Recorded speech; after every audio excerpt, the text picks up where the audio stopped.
Bonjour à toutes et à tous. Aujourd'hui, on enfile notre casquette de détective du passé. Notre mission, comprendre comment les roches peuvent nous raconter des histoires qui se sont déroulées il y a des millions d'années.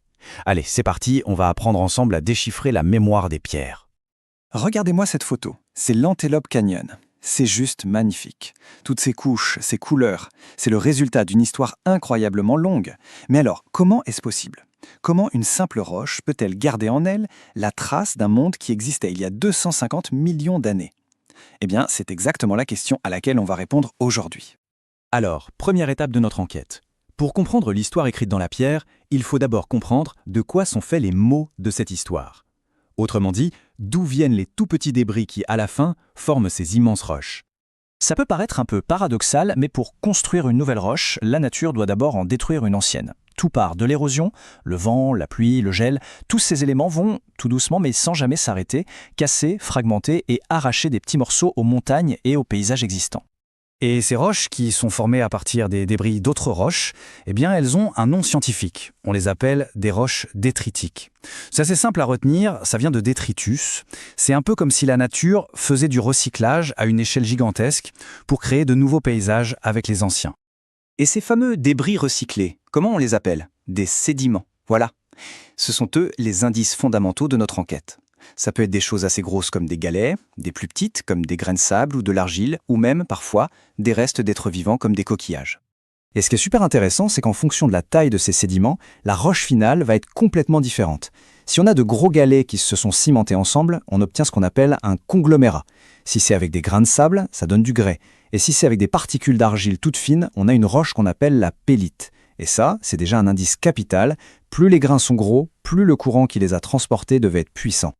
Bon, d'accord, on a nos particules, nos indices, mais la grande question c'est comment est-ce que tous ces grains de sable ou ces argiles, qui sont complètement éparpillés, finissent par se transformer en un bloc de pierre super solide et compact? C'est ce qu'on va voir maintenant. Alors ce processus, qui a pour nom scientifique la diagénèse, se fait en 3 grandes étapes. D'abord le dépôt. Les sédiments sont transportés par l'eau ou le vent et finissent par tomber et s'accumuler au fond d'un lac ou d'une mer. Ensuite, la compaction.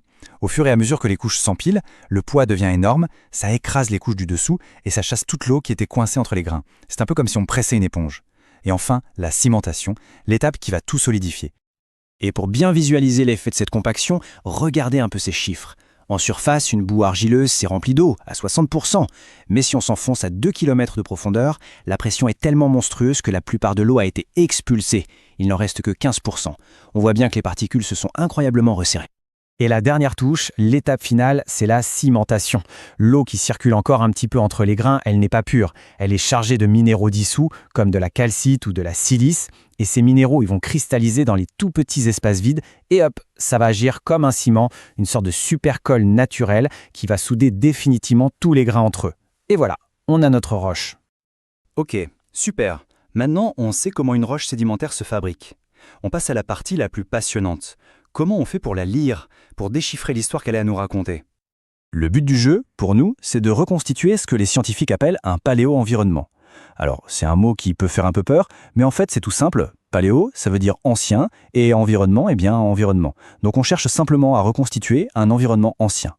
On redevient détective pour imaginer à quoi ressemblait un endroit il y a des millions d'années. Est-ce que c'était une mer, un désert, une montagne? Et pour y arriver, les géologues ont une sorte de clé passe-partout, un principe fondamental, le principe d'actualisme. En gros, c'est très simple. Ça dit que les lois de la physique et de la chimie qui s'appliquent aujourd'hui, eh bien, elles s'appliquaient aussi de la même manière dans le passé. Par exemple, si aujourd'hui on voit que le courant de l'eau forme des petites vagues de sable au fond d'une rivière, alors si on retrouve exactement les mêmes formes, mais fossilisées dans un grès très ancien, on peut en déduire qu'il y avait du courant à cet endroit-là. C'est logique, non ? Allez, assez de théorie, on passe à la pratique. On va mener une vraie petite enquête sur un cas concret, le Grèce des Vosges, une roche qui a la bagatelle de 250 millions d'années. Appliquons notre méthode. Qu'est-ce qu'elle peut bien nous raconter? Alors, observons nos indices. Premièrement, la roche est un grès, donc elle est formée de grains de sable.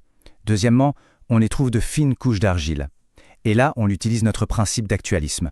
Qu'est-ce qu'on sait sur l'argile aujourd'hui? On sait que comme elle est très fine, elle ne peut se déposer que dans une eau très calme. Et on sait aussi que ce dépôt est favorisé par l'eau salée. Alors, on assemble les pièces du puzzle. Sable plus argile qui se dépose dans une eau calme et salée.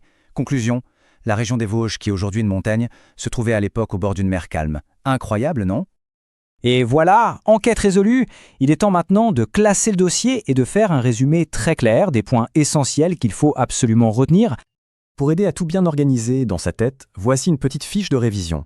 C'est parfait pour structurer ses notes et pour mémoriser l'essentiel de ce qu'on vient de voir. Reprenons ensemble le vocabulaire clé. Une roche sédimentaire, c'est une roche formée par l'accumulation de sédiments.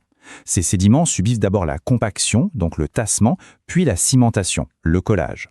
L'étude de cette roche permet de reconstituer un paléo-environnement, un environnement ancien, grâce au principe d'actualisme. Voilà, ces 5 notions, c'est vraiment le cœur de ce qu'il faut avoir compris. Et pour finir, voici la méthode à appliquer pour raisonner comme un ou une scientifique. Étape 1. J'observe, je décris des faits, uniquement des faits, la taille des grains, la présence de couches. Étape 2. Je compare. Là, j'utilise l'actualisme pour faire le lien avec ce qui se passe aujourd'hui. Étape 3, j'interprète. C'est seulement à la fin que je propose une explication, une reconstitution. Et la règle d'or, le point crucial à retenir, c'est qu'on observe toujours avant d'interpréter. C'est la base de toute la démarche scientifique. Savoir lire ces archives de pierre, ce n'est pas qu'un exercice scolaire, c'est fondamental.